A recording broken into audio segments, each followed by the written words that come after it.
జిల్లాలో మనకి ఈ రబీ 25-26 సీజన్కి సంబంధించి ప్రొక్యూర్మెంట్ స్టార్ట్ అయింది.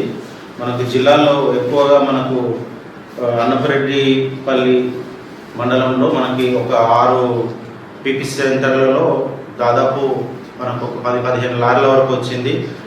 దాంట్లో భాగంగా ఈరోజు NH7లో కొంతమంది రైతులు ధర్నా చేయడం జరిగింది.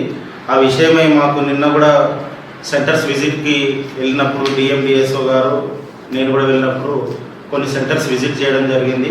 అక్కడ గుంపెనలో మనకి ప్యాడీ చెక్ చేసినప్పుడు అసలు ఎఫెక్టివ్ నామ్స్ ప్రకారం లేదు. మొత్తం అక్కడ మాయిశ్చర్ వచ్చినా కానీ అసలు ప్యాడీ క్లీన్ చేయలేదు.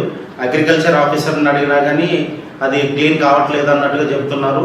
తీరా మేము అంతా చూసిన తర్వాత అక్కడ ఏదైతే మనకి ప్యాడీ క్లీనర్ ఉందో దాంట్లో మేజ్ సంబంధించిన జల్లెడ ఉంది. మళ్ళీ తీయించి మేము మళ్ళీ ప్యాడీకి సంబంధించిన జల్లెడను కూడా వేయించి చేయించడం జరిగింది. అది జరిగిన తర్వాత కొద్దిగా క్లీన్ అయింది. మిగతా సెంటర్స్ మాత్రం ఆ నామ్స్ మెయింటైన్ చేయట్లేరు.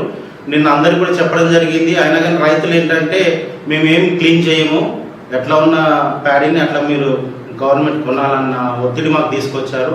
దాంట్లో భాగంగా ఈరోజు నేషనల్ హైవే ఎర్రగుంటలో ధర్నా చేయడం జరిగింది. దాంట్లో మా డిఎస్ఓ గారు డిఎం గారు కూడా వెళ్ళి రైతులకు నచ్చ చెప్పడం జరిగింది. రేపటి నుంచి కూడా మేము పెద్ద ఎత్తున అన్ని సెంటర్స్కి మా బృందాన్ని పంపించేసి ఎఫెక్టివ్ ఉండేలా అగ్రికల్చర్ ఆఫీసర్స్కి కానీ లేకపోతే అక్కడ ఉన్న పీపీసీ ఇన్ఛార్జీలకు కూడా ఇన్స్ట్రక్షన్స్ ఆల్రెడీ ఇచ్చాము.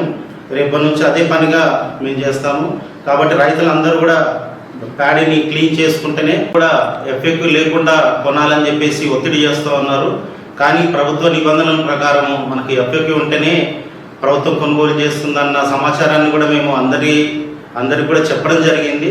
అయినా కానీ రైతులు వినకపోవడం వల్ల ఈరోజు అంతా ధర్నా చేశారు.